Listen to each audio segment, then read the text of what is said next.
We will call to order the February 26, 2026 meeting of the Sacramento Metropolitan Air Recording in Quality progress. Management District.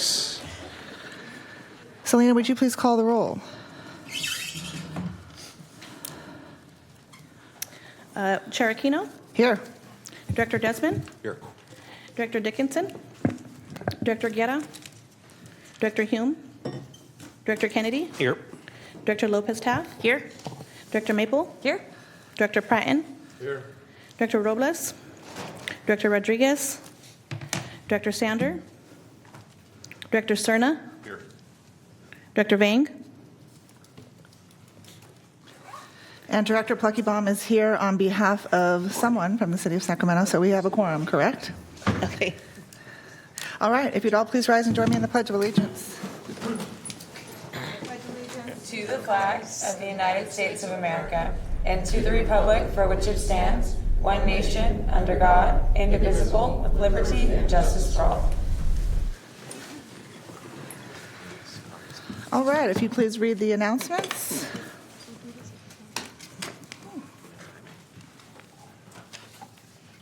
Members of the public are encouraged to observe the meeting in real time at metro14live.saccounty.gov, participate in person via Zoom video or teleconference line, and by submitting written comments to boardclerk@airquality.org.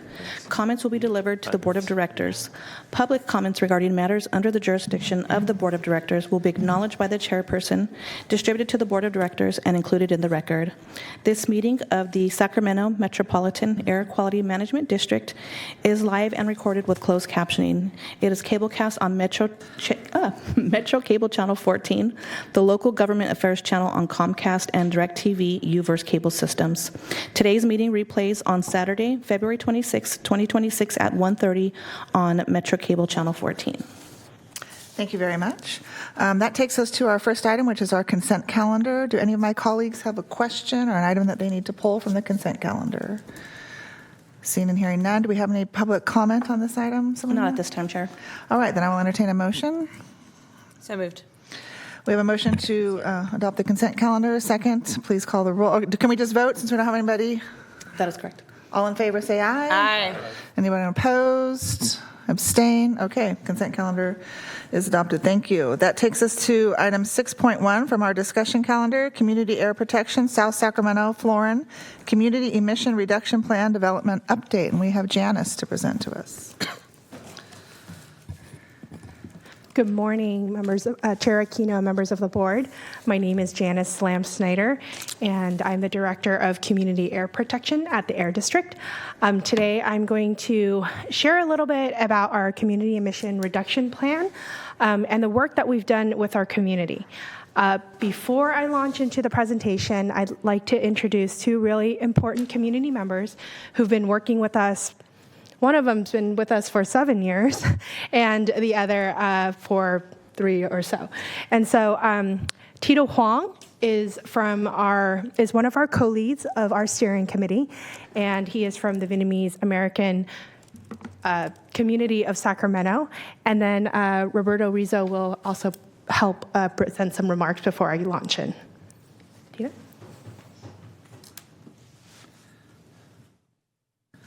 Thank you, Janice. Good morning, everyone. Patrick. Good morning. Serna. Well, I'm glad to be here. Had a harder time finding parking. I got to park fast because I'm parking illegally. You know, we're from South Sac, El Grove. We don't come up here like this. But being involved in this great journey. Thank you, Janice and the car board for allowing me. Many of you know I've been in the Vietnamese American community of Sacramento for over 15 years. We had the little new event just finished. But this is an important part of our community is having an engagement with our community. So being involved since day one with the whole planning, strategizing, now really trying to implement the whole CARB strategies. A lot of headaches, 7 years, a lot of meetings, a lot of events. But what I feel empowered was that the community got involved, got engaged, was able to incorporate some of the strategy with the insight and the inputs of the community. And obviously our community is quite diverse, so one vote doesn't reflect it all, but just to be able to be at the table is meaningful and really inspiring for us. Today I just want to be able to say that, hey, we're coming towards the finish line. We're going to try to finish it, get it done. It doesn't behoove all of us to do so much strategizing and planning and without getting it done. So my community is looking up and looking at me to make sure that we get this done correctly and inclusively. And I'm just so proud to be a part of this group. And we're here to answer any questions you have. We're here to invite you to our meetings. But it's one of those things that's coming along really well, and we're ready to finish it. Thank you for allowing me to speak with you. Well, thank you for being here this morning, and more importantly, for your work the past few years. Thank you, man. Appreciate it.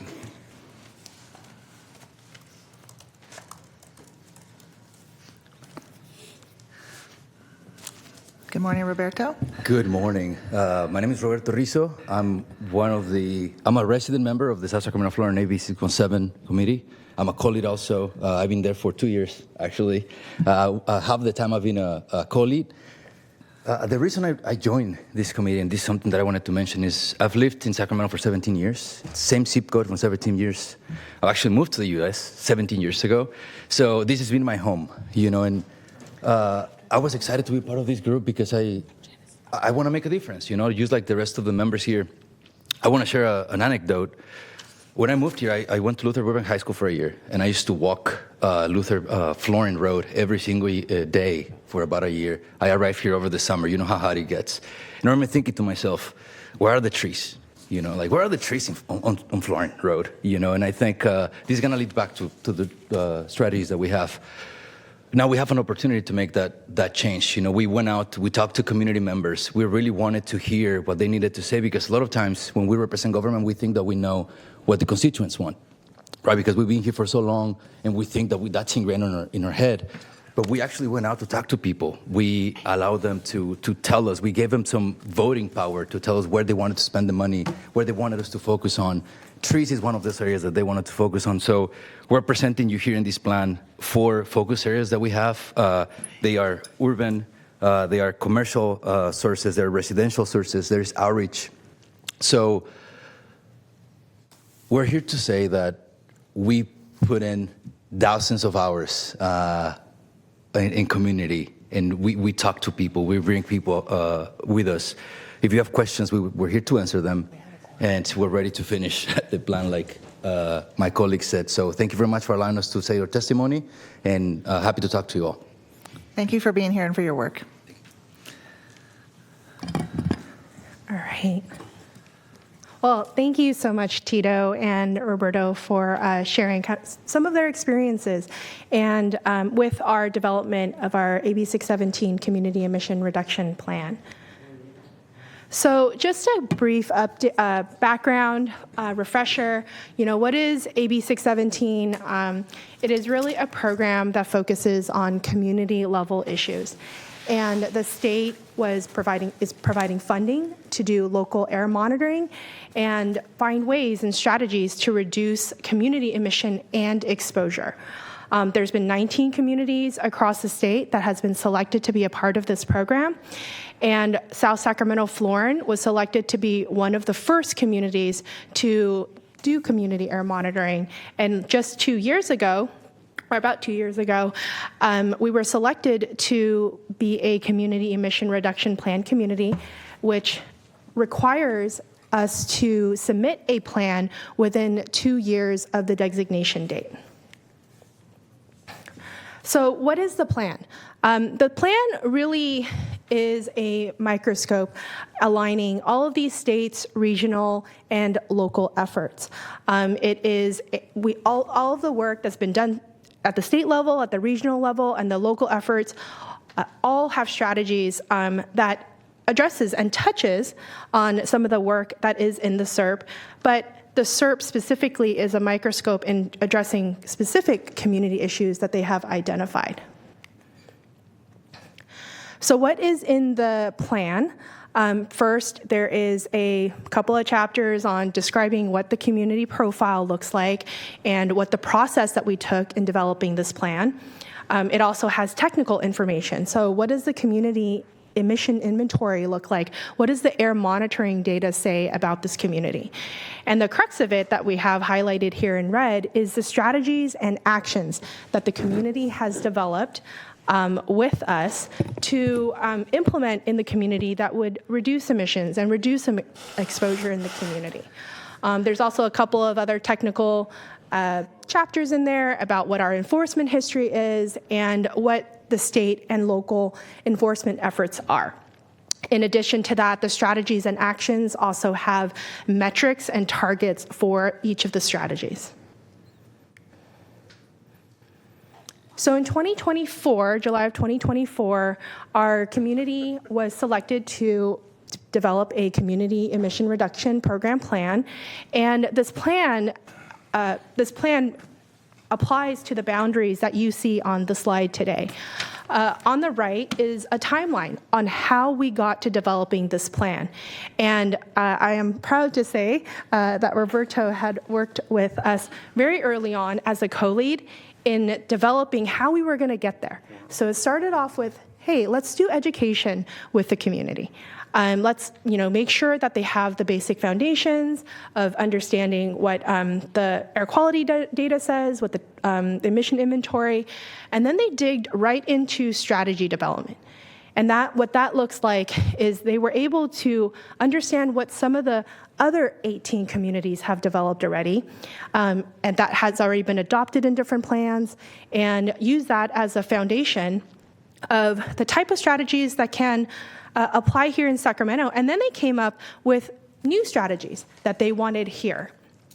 And then the next, in Q3, we looked at the feasibility, like how realistic are some of these strategies? Do we have funding for them? And then finally, we went out to finalization of the priorities with the steering committee that where we took it out for public comment. And so now we are at a phase where we've completed the public comment period, which I'll talk about in a few slides later. So a little bit about who is on our steering committee and who had advised us and developed all of these strategies with us. They are individuals who live, who work, who own a business, or represent an agency or community-based organizations within the community boundaries. And I know that last month, Director Jennings had mentioned, do we do a lot of the work with community orgs? And these are one of the ways that we're able to work with community orgs on the priorities that is important to them. The steering committee consists of 14 residents and 5 community orgs that you see listed on the slide.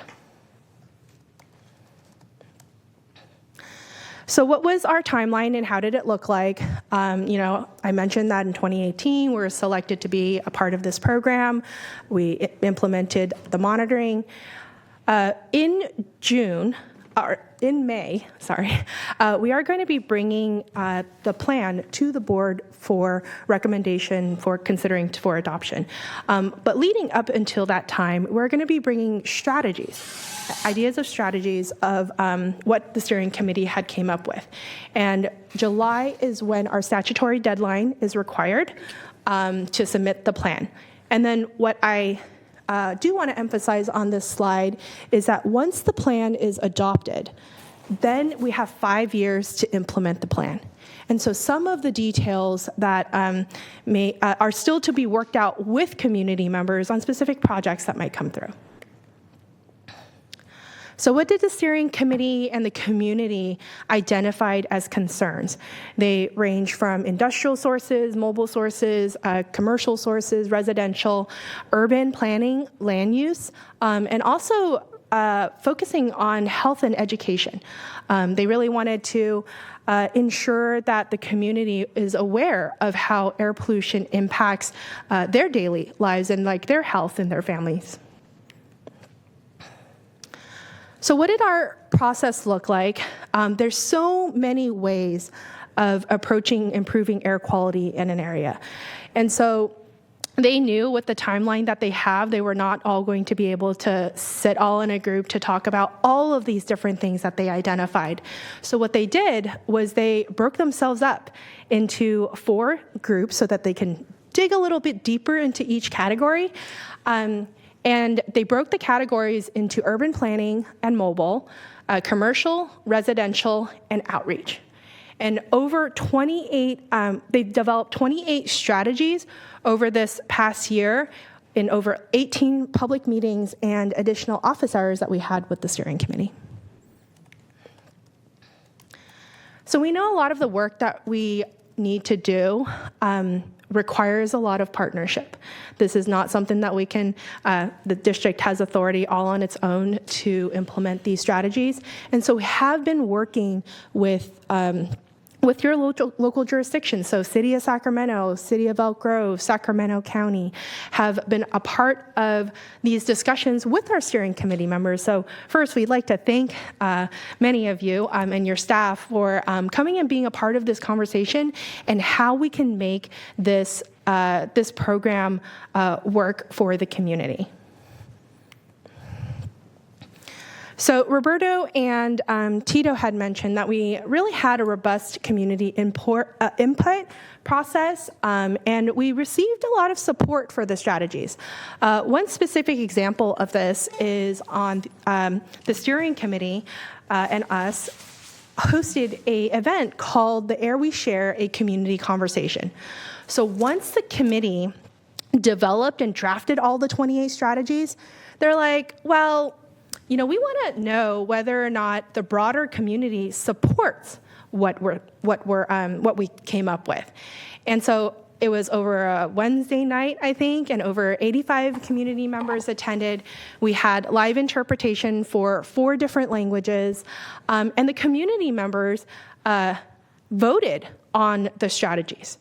So you could see, actually, one of our community members that's been joining us in the outreach is the one actually explaining the strategies to the community members. And folks also had opportunities to provide any new ideas. So they gave a lot of space for, hey, this is what we came up with, but what are some of the other ideas that you might have? And so you can see a little board on there where they were taking notes for consideration. The steering committee members then used this information to prioritize the 28 strategies that was drafted. So why do we need to prioritize? The reason why we needed to prioritize the 28 strategies is because funding is limited and it's tied to the cap and trade investment auction proceeds. So we know that there's all this work that we would like to do, but there's limited funding. And so we asked the community, which ones do you want us to start with first?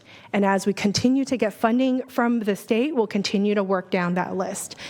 And so continuous appropriate, So then on the next bullet, want to also let you know that there is a continuous appropriation for 617 that has been adopted. However, year-by-year appropriations are still not set yet for each of the air districts, and each year it's dependent on the state's regional priorities. And so what you'll see in the plan is that it only commits to the strategies that can be accomplished with the funding that we've received already.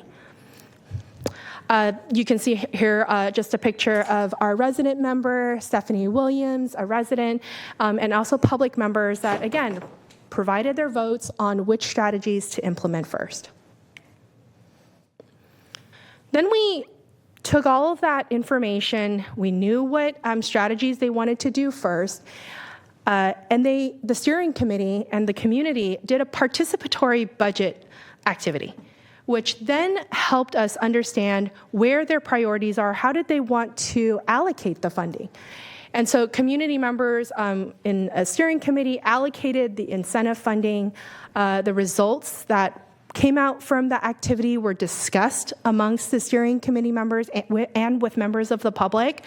And during that meeting, the steering committee unanimously passed the funding allocation targets. And here is our CSC member, Barry Boyd, who is considering their vote for funding allocations. So the punch point, what were the top community-supported strategies? You can see, and you've heard from our steering committee members, as well as the process that I just described, the SERP really reflects a really robust public process that's taken over in the last year and a half. And all of those these different strategies, some will be from existing programs because we're doing them so well. And then some are going to be new programs. And so these are the top 10 with, increasing tree canopy, promoting education in schools, and also safe and resilient streets as the third. That's the third one. What we're going to be doing is that we're going to be bringing these, we'll be highlighting the 28 strategies over the next 3 months to the board. And so today, you're also, the first category you're going to hear about in Mr. Philly's presentation is going to be about the urban planning and mobile strategies. So here's our timeline of what we're going to be hearing today. And then in March, we'll go through residential and commercial source strategies, and then April, outreach strategies, and then in May is where the board, there is a proposed action from the board in May. And then if submitted, we would be submitting the final SERP to the state for approval. With that, I think this is going to be my last slide. When we drafted up the entire plan, we did a lot of outreach to residences, businesses, and community organizations. We did our rounds over the couple of months, and we opened a public comment period that has already passed. And next month, what I'm also going to do is bring to you what are some of the comments that we've received, and what are our thoughts in terms of how to address the public comments. With that, I think that's the end of my presentation. Okay, thank you, Janice. So the urban planning and mobile sources strategies is technically the next agenda item, so I'm going to pause here. We do have some folks who would like to speak, starting with Vice Chair Maple. Thank you, Chair, and thank you so much for your presentation and for all your work on this. It's been great to coordinate and collaborate with you, especially attending the luncheon, which I know many of my colleagues here did too, and hearing directly from the community. So I just want to thank you for that. I think this is one of the more important things that we can do is we know that there are air quality issues and other issues, especially in South Sacramento, a lot of these communities which I represent, Councilmember Vang, Supervisor Kennedy, and others. And so, we hear this from our constituents every day. So I just love to see a really actionable approach to connecting with people and making sure that we're actually addressing their concerns, putting a plan in place, a plan that's driven by them and for them. So I think that's really a great thing because oftentimes we make plans and sometimes people feel like they're not part of it. So this is the complete different approach, but I think the right approach. So I really want to appreciate that. The main thing I wanted to bring up is our city staff did, again, want to thank you for all your work. They did send in a letter with some, not concerns, but some comments about some changes that they wanted to see in the language. And I just wanted to confirm that you've received that and that that's something that we're pursuing doing additions on or changes. Yes, we have received the city's comments as well as other local jurisdictions as well, and we're actively working on addressing those comments in the plan. Okay, great. And I just want to, align just for the public and anyone who may not have read the letter. The city of Sacramento does a lot of planning work on this front, on multiple fronts, including in our general plan. We have our climate action and adaptation plan. We have our transportation priorities plan and our urban forest plan, all of those that we've worked on and talk about frequently. And so I just want to make sure that the work that we do in this group and the plans that go into place are aligning with that work. And it sounds like what we're trying to accomplish is very similar, if not the same. Just making sure that those are aligned so that we're not, duplicating efforts or perhaps, crossing those boundaries. So thank you so much. I really want to appreciate you for your work on this. Thank you. Director Kennedy? Dr. Aiello. Yeah, thank you. I just wanted to add for all of you and specifically to the question on comments, what we're planning to do is we are going to take every comment that came in and provide a response. We want to put that in a formal document that we can then release publicly. So not only city staff, but everybody else knows what comments came in and what the response from the agency is. So that is going to be coming at the next board meeting. Thank you, Director Kennedy. Thank you. I wasn't looking that way. Sorry about that. Director Kennedy. So I'm going to state the obvious, and that this is one of the model community-driven processes I've ever seen. I mean, when I went and spoke before CARB, you've heard of that? Yes. Okay. And to encourage them to name us as a CERP. It could have ended up just like every other state program. You're sitting there, you got the whole Air Resources Board up there, an intimidating group of people, by the way, but it didn't happen like that. And I do give our staff a huge amount of credit for making sure that this is community driven and it's authentic community input that I've seen. The different meetings I've been to, this is not window dressing and check off the box. And really, one of the best examples I've ever seen of that in the 30 years I've been doing this. But I also want to thank our members of the public. Because, community input's nothing. It's just input without community. And, what you guys have done, the hours that you've put in over so many years is much appreciated. And I'm very excited. I think that, 5 years from now, we're going to see real change and difference in an area that's been neglected in this area for too long. So thank you very much to both staff and the community. Thank you very much. Director Vang? Thank you. I just wanted to comment, both of my colleagues. Janice, just thank you so much for your hard work. I know 3 years ago, we were fighting to ensure that we can actually transition from a camp to a SERP. And so great to see the work that got us to this moment. And it's also really great to see how active our steering committee members are in this space, actually leading the various strategies. And I just want to name that because it's probably our steering committee members that have been our most vocal critics of the air quality board and our members, right? And so to see them actually leading the conversation and voting on the budget allocations and how we're going to move forward is it's great, right? Because it's like we're co-governing with the community. And so I just want to uplift what Supervisor Kennedy said, that it is a model for the state of California if you want to have authentic community participation, and it's budgetary participation as well. Just one question that I had in particular, I know you mentioned that in May we're going to bring the plan back for adoption, and then July is when we submit it, and then we're going to have 5 years to implement the SERP plan. And just wanted to just ask about the funding. I know you mentioned that funding is kind of based on state priorities, but have we seen other SERP plans throughout the state, ways in which they actually fund their implementation plan, and have just staff thought about that? I know hopefully we'll get it passed and then we have 5 years to implement, but what does that look like? Yeah, that's a really good question. The budget or the allocations that we usually get from the state is what funds the implementation in both the incentive and some of the other projects that you see. And historically, in the past 7 or 8 years that we've been running the program, other districts have used this type of funding to fund this work. I see. Yeah. Okay.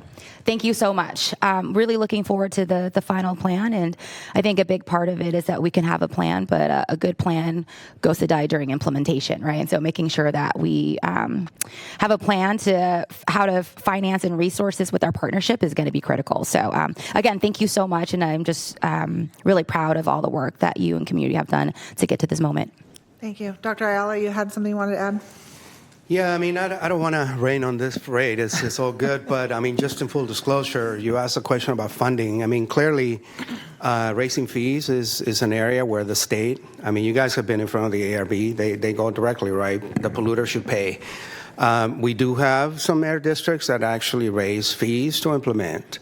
That's not in the cards for us. Again, we benefit from being last because we have 18 other examples how we can do this. And again, the critical aspect for us, and we need your help, is to continue to get in front of the state so that we can continue to compete and get our share of the cap and trade funding.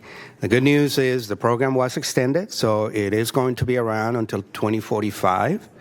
But it's going to be a yearly fight. So again, as Janice said, we're going to be mostly relying on the allocation from the state, but some districts have taken the route of raising fees. Thank you. And Director Guerra. Thank you very much, Chair. Thank you, Chair, also for your work in this. one of the exciting things that we saw in this last year is that we, for the first time ever, what many critics would say was not possible, is that we met federal air quality attainment, and that's huge because it affects all of us. We know that the emissions that are produced in Sacramento move throughout the entire county and vice versa. It goes to everyone who's been on this board and the others to make that change. And I was very pleased to go with the community. Tito, we've worked together a lot on Stockton Boulevard, the old Highway 99 for a couple decades now. And to see the community being part of this aggressively is important. And I think that can't be understated. One of the important things I want to highlight in this report, if you dive into it, was the information that came out with the monitoring on Fern-Bacon and in North Paso, the North Sac Del Paso area.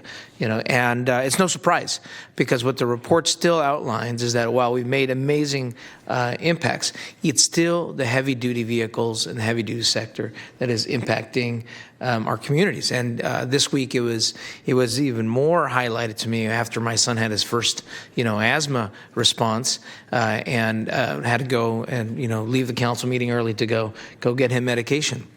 And so to me, it reminds us that we're making tremendous strides, but to not forget that it's still the challenge of addressing the heavy-duty vehicle sector. It's primarily the petroleum diesel sector that's creating a lot of these emissions.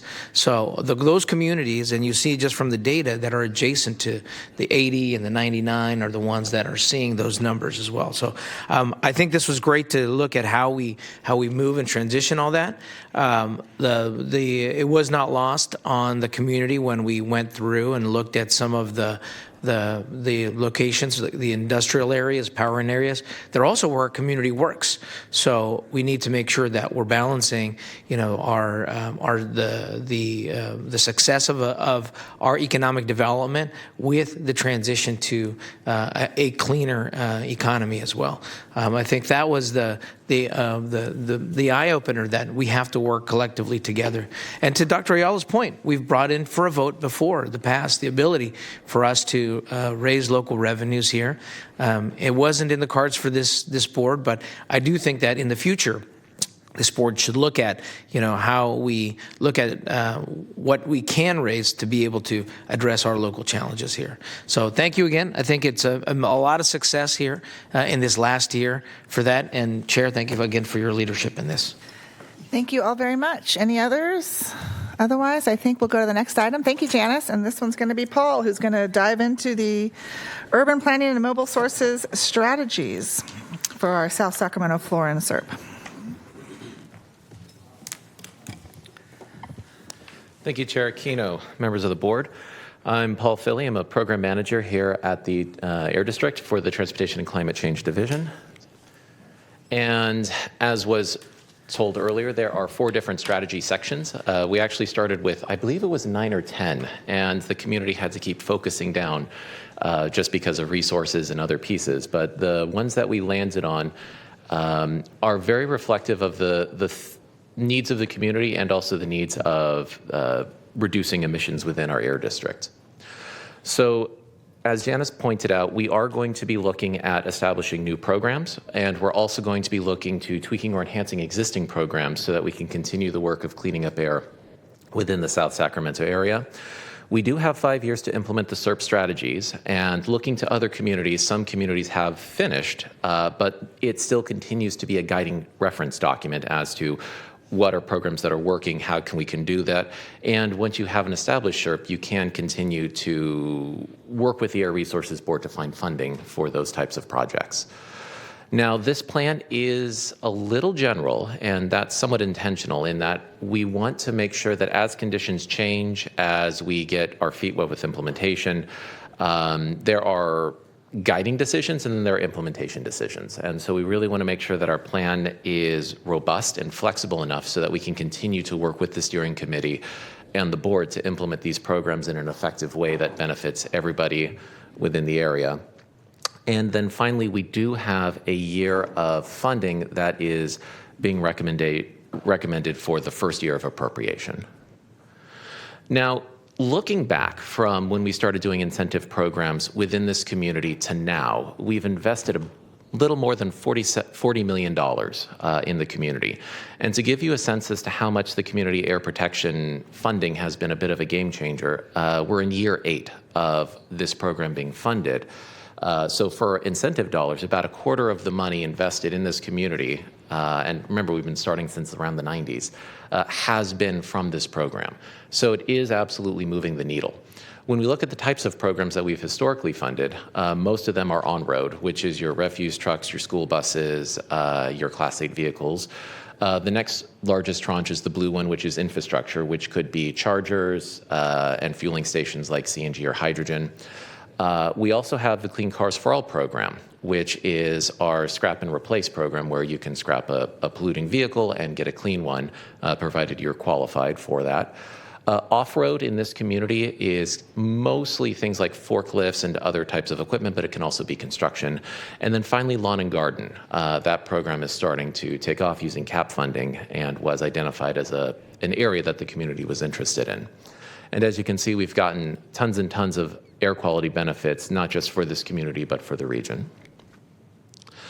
So urban and mobile represents 11 of our 28 strategies. And the neat thing about urban and mobile is that we don't really have any control over it as an air district. Land use authority lies with local jurisdictions. Whether or not we can plant trees lies with the landowners. Fleet owners decide whether or not they swap out their vehicles. And then Air Resources Board has enforcement control over lots of mobile sources.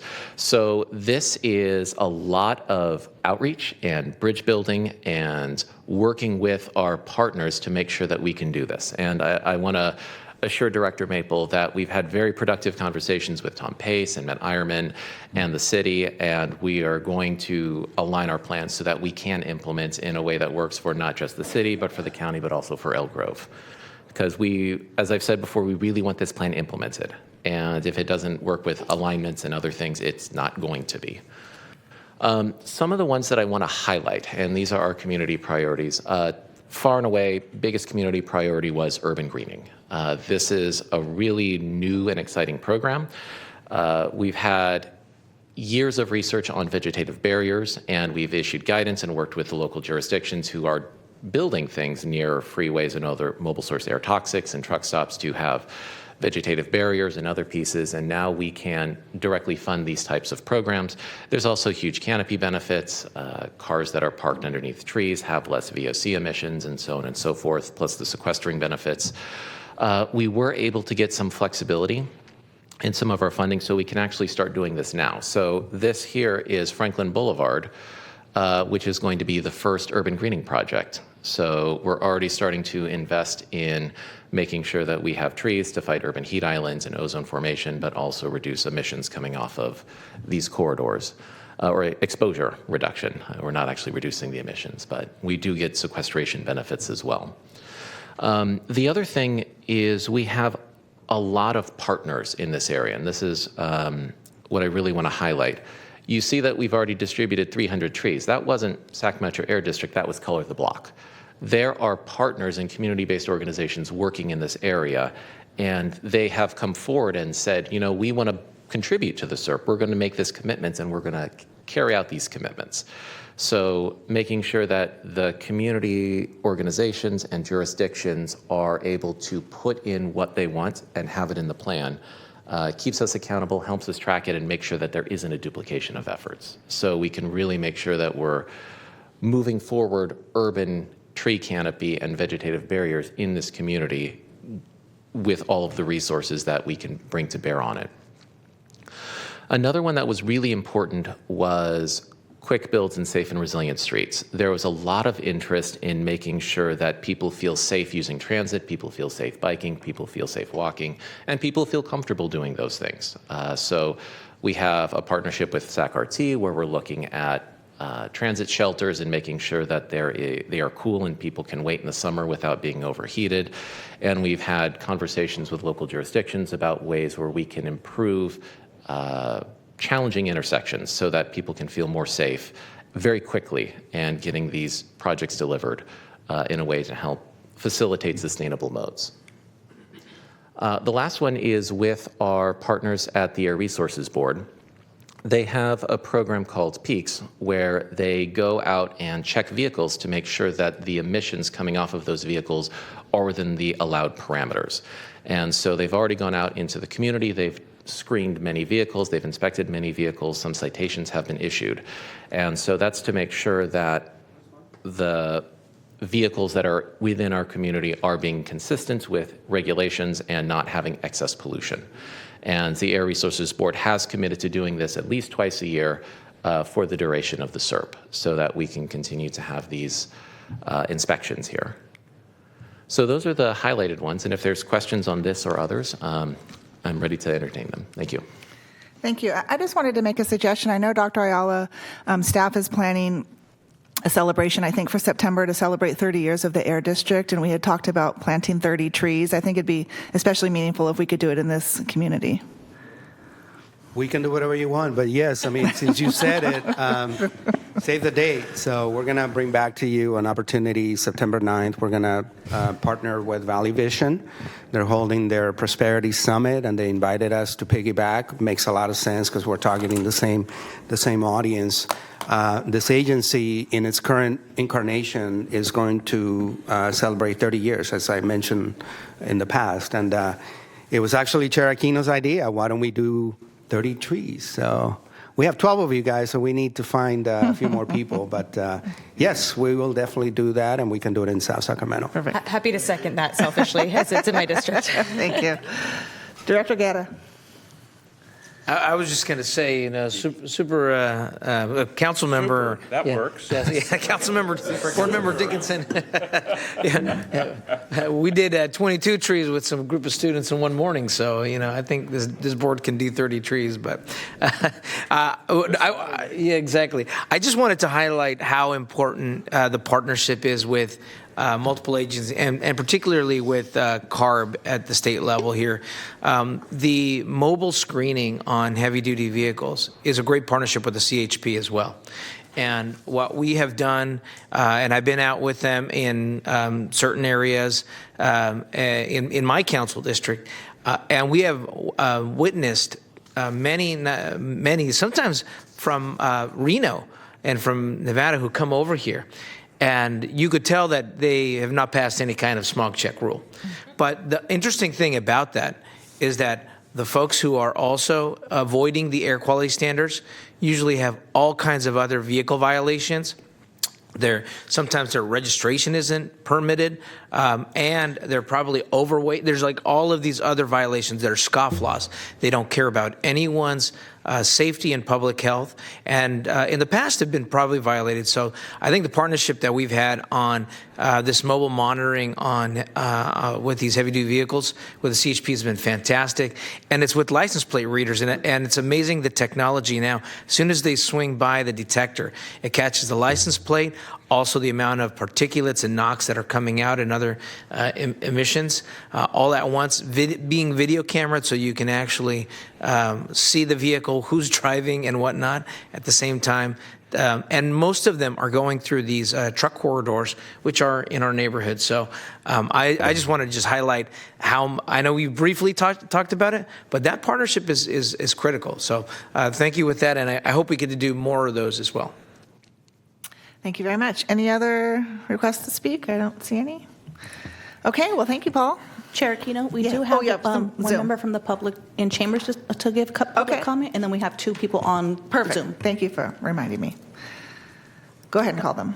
Jessica Sanders with the Sacramento Tree Foundation. I was riveted by the conversation. I didn't realize it was my turn. Sorry. Good morning. Good morning. Thank you so much for allowing me to speak today.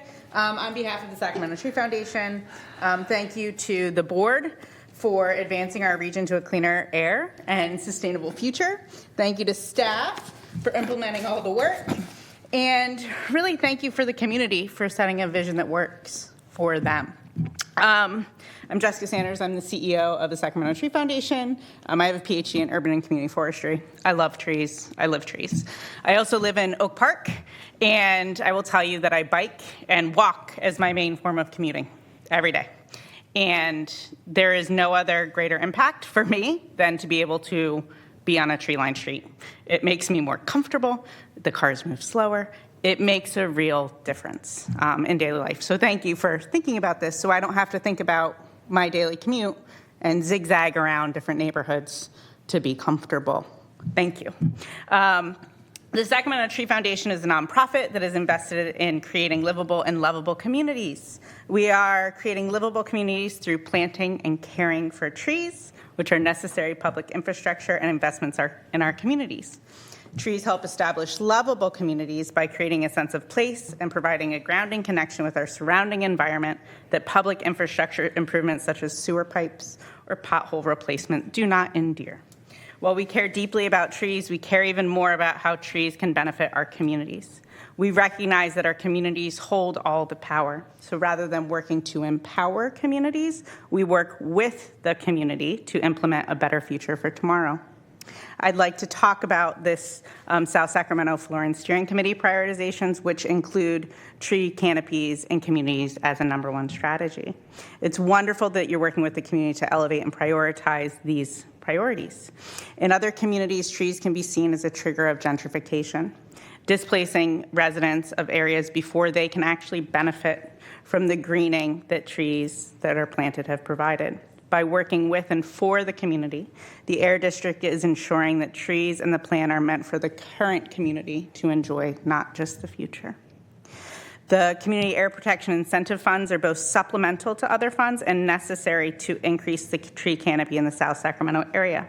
While there are other funding sources, many of these sources cover traditional costs of tree planting and are short or limited in their investment.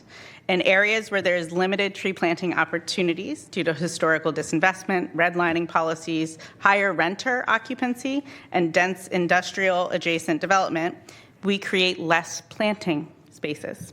Correcting injustice of the past requires investment at a higher level than areas that have never experienced those injustices.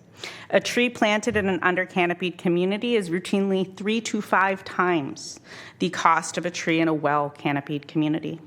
Trees require not only available soil and care, but in our region, they require water and a consistent water source to be able to establish that tree.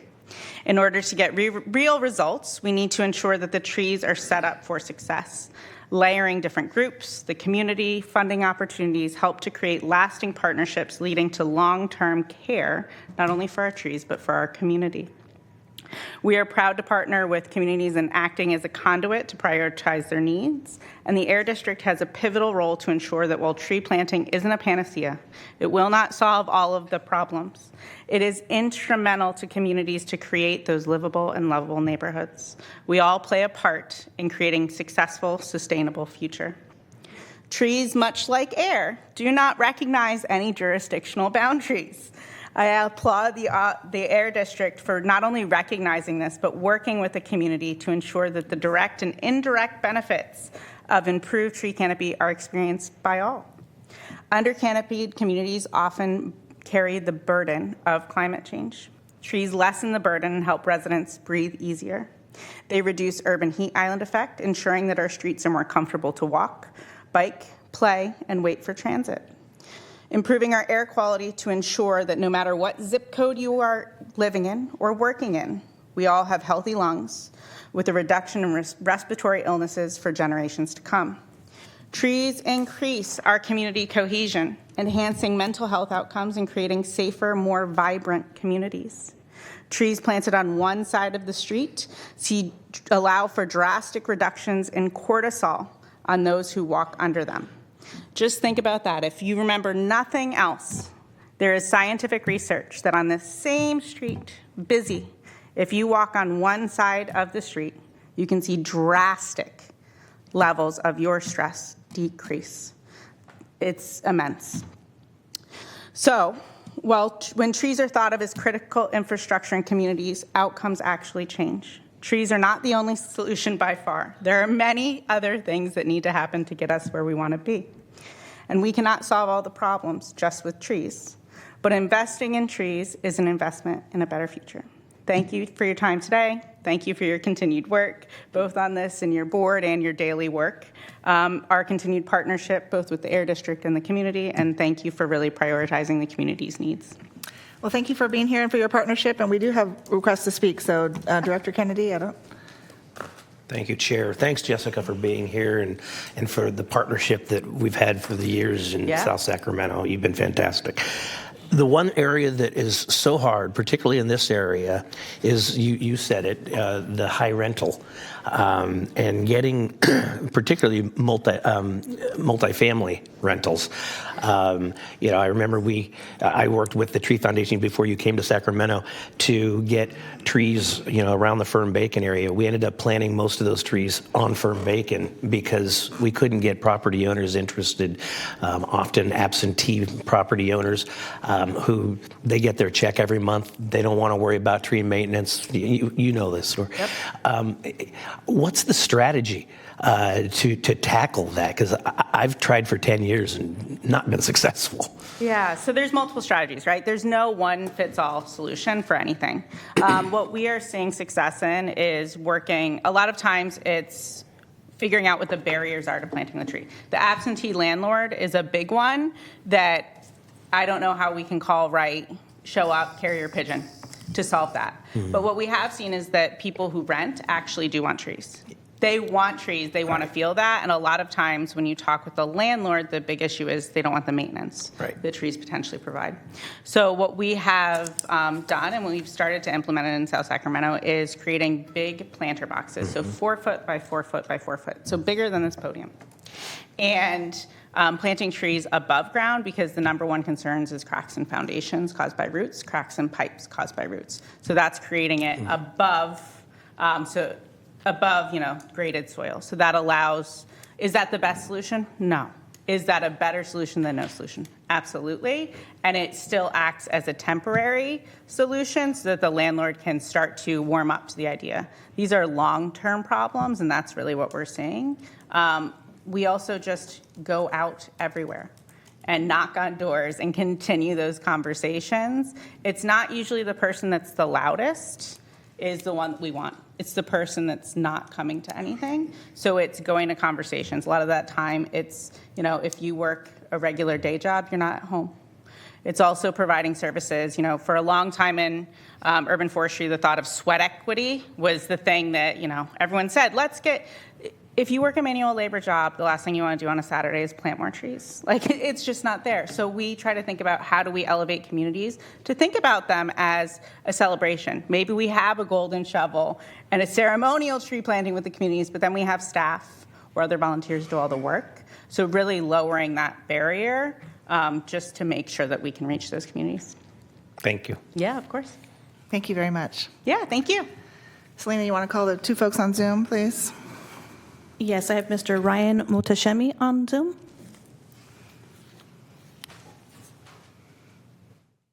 You can go ahead and unmute yourself.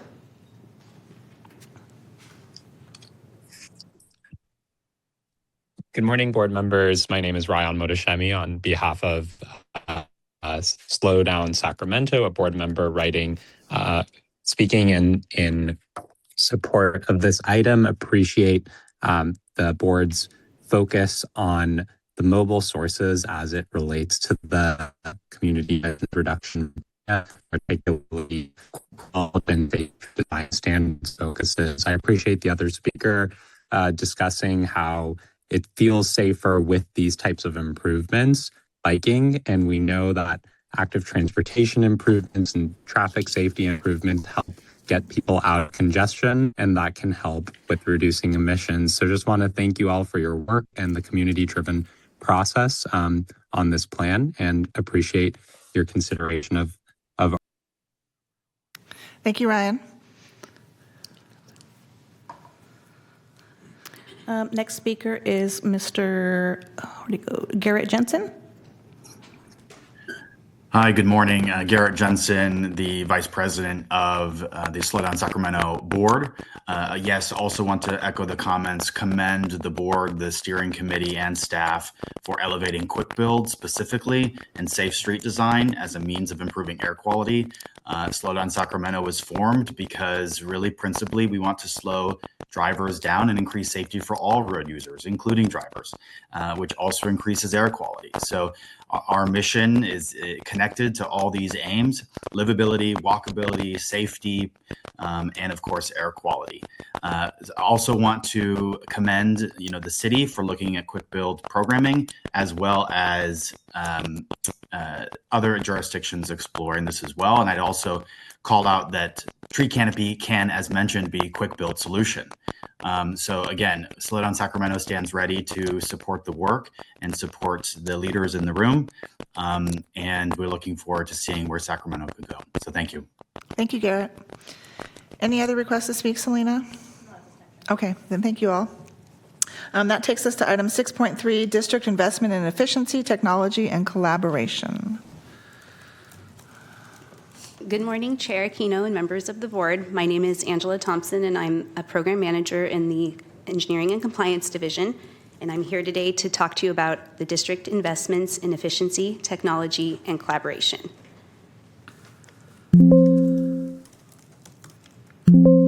It's not. Oh, sorry. Never used this before. I'm happy to be here today to follow up on some questions that Director Dickinson and other members of the board raised in last October's board meeting. And I really appreciated these questions because this touches on a lot of work that we do that often happens behind the scenes. So to recap, the board asked us to explore opportunities to increase efficiency, use of technology, remote inspections, emerging tools, and collaboration. This presentation is intended to directly respond to those questions, and I'll walk through and highlight efficiency measures in place, how we use technology, early findings on collaborations, and some next steps. Before I get into it, I wanted to speak briefly about what we did to evaluate these topics and respond to you.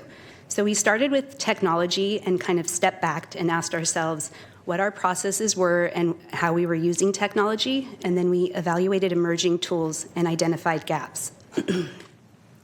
Turning to collaboration, we met with our partners, starting first with BERC, the Business Environmental Resource Center, and they helped us identify agencies that we had programmatic overlap with. We then reached out to these partners and had discussions, discussing practical and legal limits, our different responsibilities, and identified a few potential new opportunities. Before going further, I wanted to briefly describe some of the types of inspections we conduct to help lay the foundation for the rest of the presentation. The type of inspection matters because they can vary significantly in their purpose, their complexity, and the tools that we can use.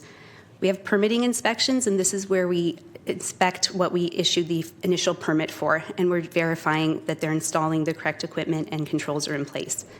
Then we have our ongoing compliance inspections. These are very important to make sure that our sources are operating in compliance with their permit every year. They're every year or every other year, and we these provide us assurance that emissions are in compliance. We have public complaints, which can be variable and unpredictable, but are primarily residential in nature. And finally, we have a number of specialized inspections around programs like Check Before You Burn or our asbestos program.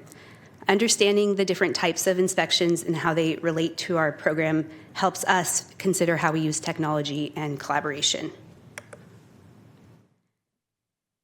To speak to inspections, one of the comments that we heard last October that I wanted to address was whether we had evaluated the usefulness of remote or virtual inspections. And we have given this very careful consideration, and I wanted to highlight why field inspections remain central to our work.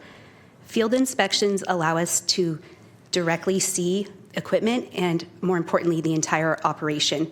It gives us an opportunity to interact face-to-face with our regulated sources and provide them with assistance, or compliance assistance as we call it. And during these inspections, we often identify issues that wouldn't be identifiable if we were doing a remote inspection or reviewing records. We use this time to quickly resolve other issues and educate our sources. We did, like so many other agencies, get a chance to do remote inspections during the pandemic, and at one point that was exclusively what we were doing. We found they were really effective for very simple inspections where we're just verifying one thing, such as a breakdown or a simple initial inspection, but they were not effective for complex facilities, and we had a lot of reduced visibility. To wrap this up, I'll share some feedback from that time. We heard from our regulated sources that the burden of the inspection was shifted on them, and it increased their work. They had to gather records, they had to provide photos, they had to carry around a phone showing us things. And the fallout from that was that as we returned to field-based inspections, we found a lot of violations of those sites that we had inspected remotely. And this led to a lot of frustration from our sources. And so these are the lessons that we've used to kind of clarify where a remote inspection makes sense to us, and we'll continue to maintain that flexibility where it makes sense. So now I wanted to briefly highlight how we've already built efficiency into our programs. Some of these are recent measures, and some of these have been developed over decades of experience. So our inspectors are assigned zones, so they either have a specific geographical area or they have a specialty type of equipment that they inspect. This allows us to utilize their expertise and also helps them do things like route planning so they're more efficient. As I mentioned, we do inspections every year or every other year, and we use the data to help us prioritize our inspections. Finally, we have invested in a new data system. It's called AREA, and we've mentioned this at times, but this new system has been a huge improvement for our staff and for our customers. We've gone cloud-based and paperless. What's really great is customers can log in and interact with our system. They can apply for permits, they can pay their bills, and this results for us on the user side on workflows and automations. Finally, all of this gives us analytics and data on our performance that we never had access to before. So now I want to pivot to other types of technology we use specific to the Engineering and Compliance Division. Here you can see many of the tools we use for detecting pollutants or leaks. For using technology, our approach has been to find the right tool for the right situation. You can see there's quite the variety of tools. I wanted to highlight a few of our newer tools, and that would be satellite data like CARB's Carbon Mapper and other federally supported satellites. These help us identify methane emissions and also illegal burning activities. So while all of these tools enhance our compliance program, we do still continue to investigate new tools. Next slide, please. I am switching the slides. Sorry. Another technology that is often mentioned and that was brought up in October is the use of drones.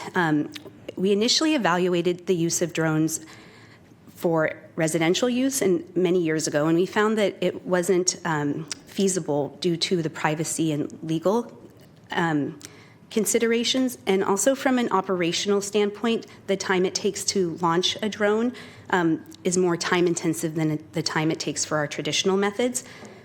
But we are aware of other agencies using drones in other capacities, such as very large facilities, or we know our sister agency, SAC-RT, is using drones to support route efficiency. So we are evaluating a couple new potential future use cases of using drones equipped with methane detectors at sites like oil and gas facilities or landfills. So we'll continue to evaluate that, and if it makes sense, we will add them to our toolbox. So now I wanted to turn to where we see the greatest opportunities, and that's with AI. We've been tracking AI for several years. We were one of the first districts to adopt an AI policy that put guardrails on our staff using it, but also allowed us to explore using AI. On this slide, I'm going to talk about a couple of ways we are tracking or using AI.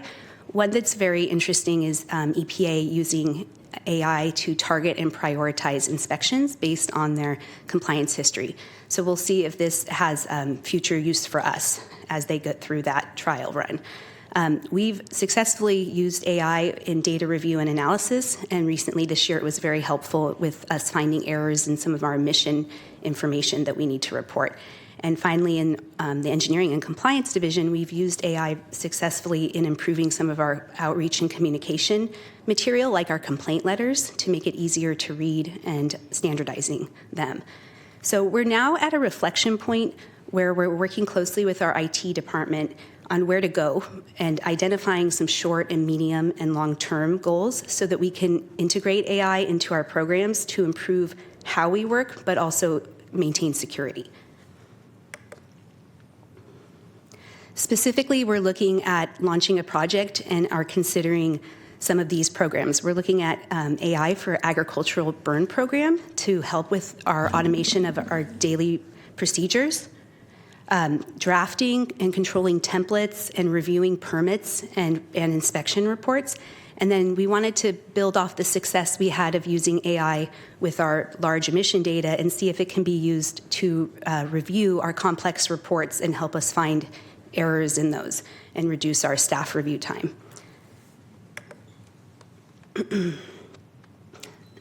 Now I want to transition to multi-agency coordination, which is a very important topic that was raised in the October board meeting. First, I wanted to emphasize that collaboration is already embedded in how we operate.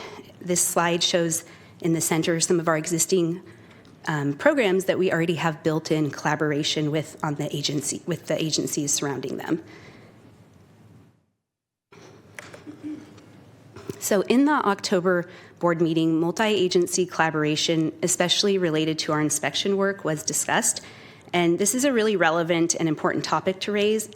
And it provided us with an opportunity to review our current practices.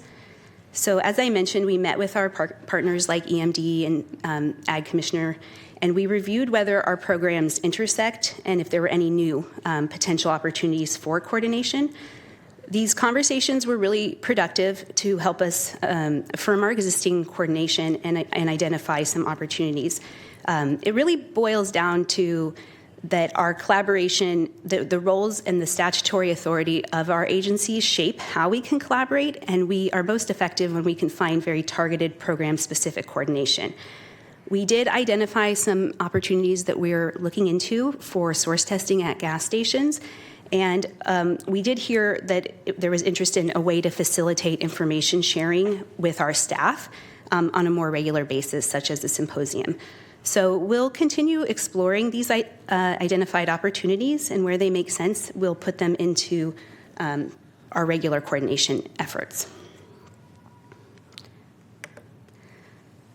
Another concept that was brought up at the meeting that I wanted to address was the idea of conducting inspections at the same time as other agencies.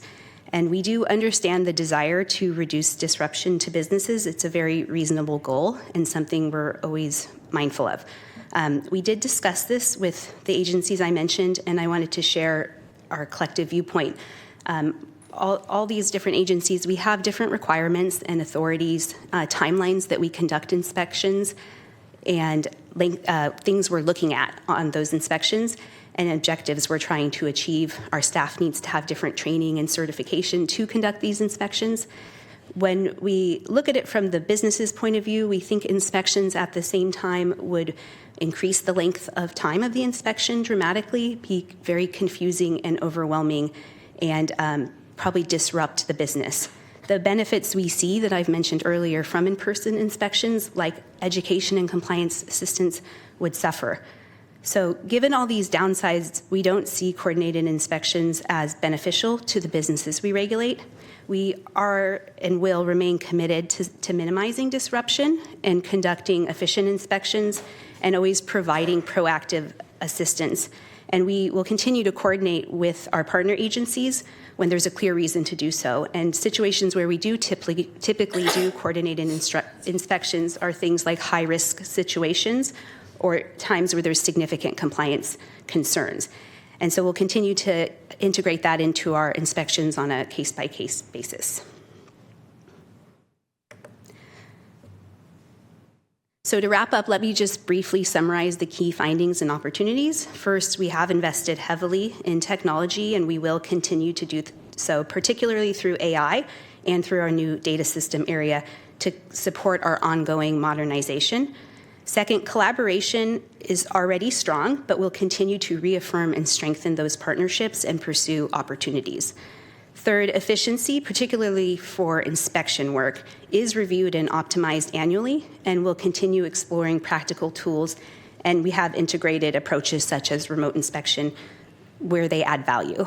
And overall, all of this reflects our continued commitment to investing thoughtfully in technology, strengthening collaboration, and improving our efficiency to support our mission. With that, I can turn it over if there's any questions. Thank you, Angela. Director Dickinson.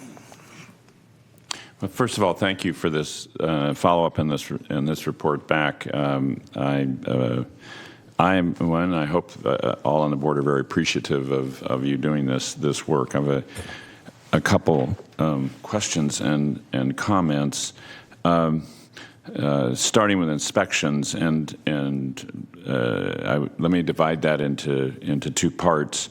The use of technology or devices to do inspections. You talk about that being essentially not very useful in your experience from the time during the height of the pandemic. But I wonder if that's not something that can be improved by working with those who are subject to inspection, such as larger stationary sources. So that you can optimize the time of the staff and those who are being inspected. So can you talk a little bit more about why that doesn't make sense? Why that can't be used, especially for the larger facilities? Where a person has to go out and walk through the entire facility, spend all that time that could be done potentially remotely? Sure, I can do that. I think just kind of building off of what you said, part of the inspection has to be walking through the entire facility and seeing all the operation. It isn't limited to a specific thing. A lot of larger facilities have a lot of different pieces of equipment that we're regulating at different locations. So we need to do that walkthrough to see everything, and then we need to go outside and see emissions. And then those larger facilities especially are subject to extensive record-keeping requirements, and we need to review all those. So if we're in person, we can look at them as we're walking around. We don't need them gathered and scanned and sent to us. So the time and the burden when we do these virtually gets shifted. But more importantly, it's a lot to see, right? And nothing can really replace being out there and seeing it. And we can't, if we haven't seen that site, we don't know where to ask to look, right? So you really need that experience, most importantly. Where you can do remote fairly effectively is something like a breakdown, where we've been there, they're under permit, and one very specific thing broke, and we want them to tell us, verify that, and they can show us that because we know exactly what we're looking for. But when we're doing a broad facility inspection, there's just such a variety of pieces of equipment, emission points, and records that we need to walk that site to be effective. Does that help? Well, yes, it does, but it still leaves me wondering, because when increasingly, for example, we're seeing in the building sector inspections done remotely, and building inspections where the building inspector, is on the phone with a camera, usually with the contractor, who can walk to the spot that needs to be inspected, can display that for the inspector on the smartphone or tablet, whatever's being used, there's the ability to see that effectively and sufficiently to make a judgment about it. And you can walk around an entire house, for example, or an entire building and do that. The record-keeping side, I assume folks now all keep their records electronically. And so you're shaking your head. People are handwriting records. Well, like looking at something where we're looking at codings, a lot of those are paper-based data material, SDSs, data sheets, and they get those electronically. So there's all variety of ways that records are kept, and some have to be kept in paper at the site of that particular piece of equipment. So it's just not necessarily standardized, and nor are the facilities. So each facility is uniquely permitted, and the permit can have specific conditions for that. So there's just a difference. There's just such a variety. That the other thing I just want to add is, I understand what you're saying with building departments and looking at a specifically new thing. But we're looking at a really large facility, and we don't know what we're looking for a lot of times. So you could have something outside by the dumpster where there's a bunch of debris and maybe their control device is broken. We don't know that's there, and we wouldn't necessarily know to direct them there unless we do that facility walkthrough. The other aspect of inspections is coordination with other agencies, and what your presentation essentially said is you don't think it's a good idea because it would overwhelm businesses and this army of inspectors from different agencies. I don't know who the army is exactly. I mean, if you take a gas station, there's someone who goes out and checks that they're accurate on their weights and measures for their dispensers and checks their tanks and things like that from time to time. I mean, what army of inspectors that would overwhelm a business were you thinking about when you made that conclusion? Well, I guess let me try to clarify how I looked at it and to make sure I'm addressing you correctly. But I took it as two different topics with collaboration. There's this idea of we can maybe share or give some of our work to an agency, and we've done that in the past. We used to do that with our ag burning, which they actually gave that back because it wasn't efficient for them. So we have done that in the past, and so I'm not speaking to that. I'm speaking to, okay, four government agencies are going out to one site, we will all go at the same time. Because there's not overlap in what we're doing, what we would be doing is multiplying that length of a time for that inspection by 4.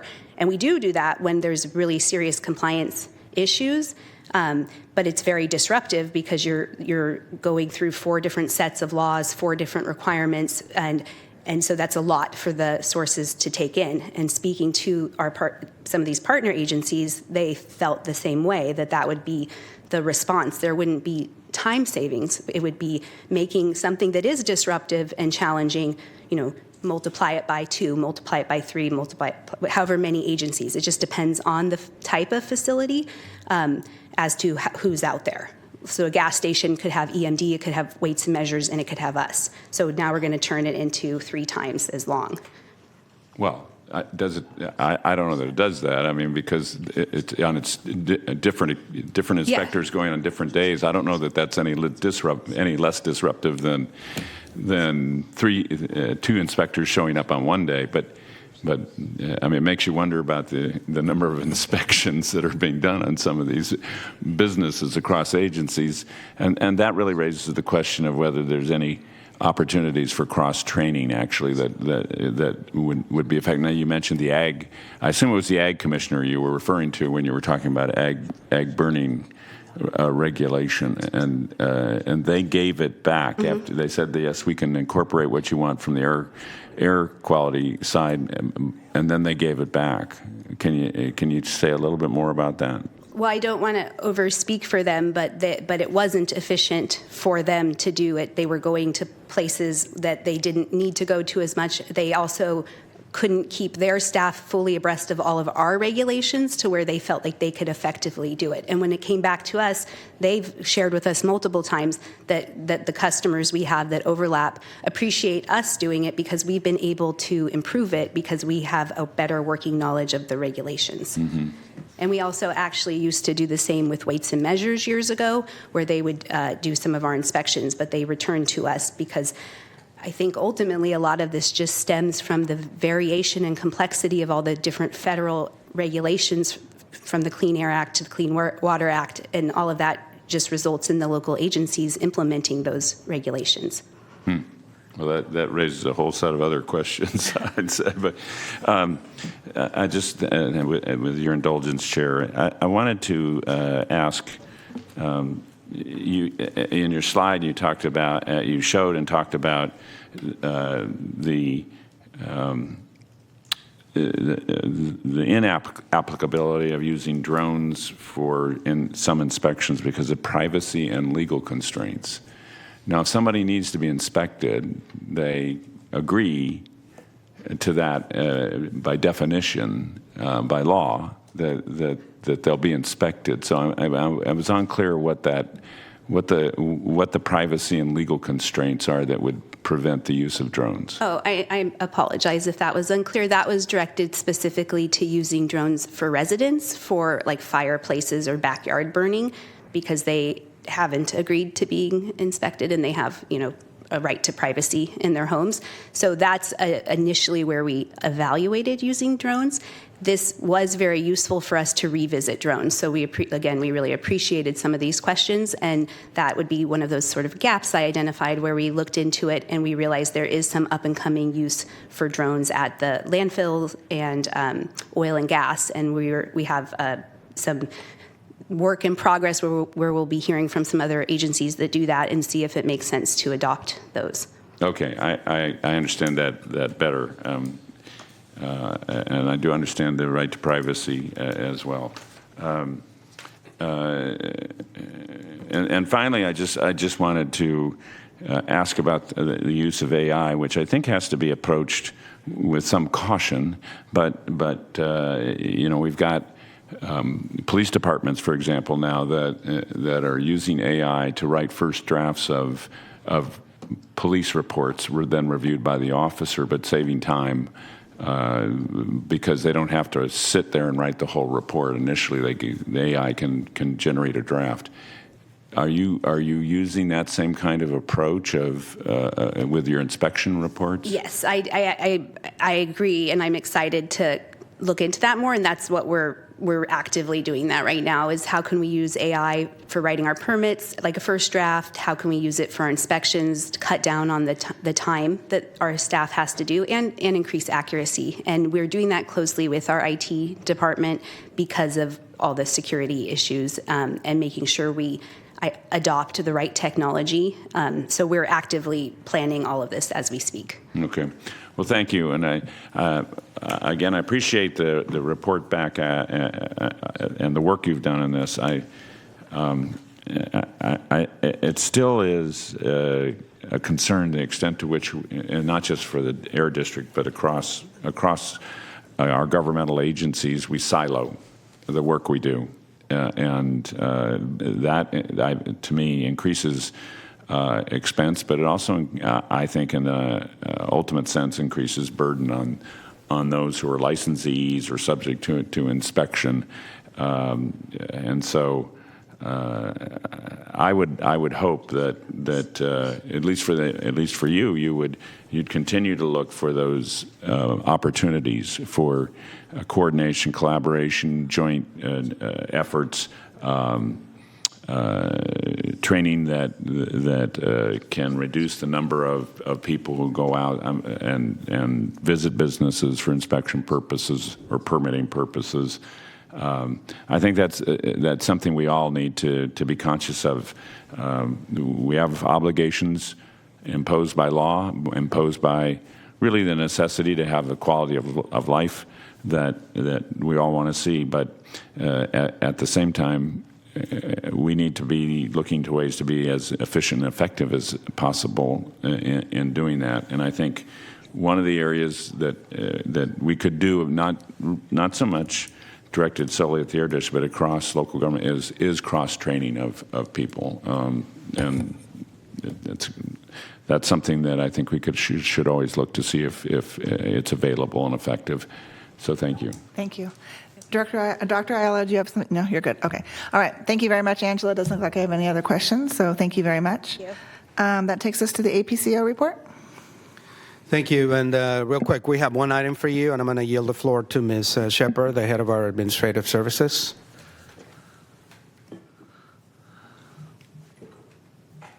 Thank you so much, Dr. Ayala. Good morning, Chair, Vice Chair Maple, and members of the board. Like Dr. Ayala said, I'm Megan Shepard, Director of Administrative Services, and I'm happy to share some good news about our fiscal year 24-25 audit. Not something you expect to hear great news on every day, but it's great news. Our annual comprehensive financial report has been successfully completed, and both our financial and single audits were finalized by our new external auditors, Richardson and Company. We received a clean opinion, no findings, no adjustments to our financial statement, which is the best results we could receive. This means our financial reporting was accurate going into the audit, and our internal controls are strong. For a specialized local agency like ours, this level of performance is especially meaningful. We operate with a lean but mighty team, and these results reinforce that we're managing the district resources responsibly and meeting our grant and regulatory requirements. This also reflects the work of our finance team. A lot of what they do isn't visible. When everything is running smoothly, you don't see it, but it's absolutely critical to maintaining public trust and keeping the district running smoothly. This effort is led by our controller, Patty Kepner, and supported by Agnes, Veronica, Aqmd, Sandy, May, and Bianca. We're really fortunate to have them on the team, and I hope you'll join me in thanking them. They're joining us online today and via Zoom as they continue to work on many of the district's priorities, including the fiscal year 26-27 budget that we'll be bringing to you in the coming months. So I thank you for your time this morning. Thank you. Thank you, Megan. On behalf of the board, please send our congratulations and thanks to your finance team. Okay. Thank you. Thank you. Anything else, Dr. Ayala? Okay. That takes us to board ideas, comments, and AB 1234 reports. Seeing nothing. Selena, do we have anybody here for public comment for item not on the agenda? Not at this time, Chair. Okay, thank you. Then we will adjourn at 10:27. Thank you all very much.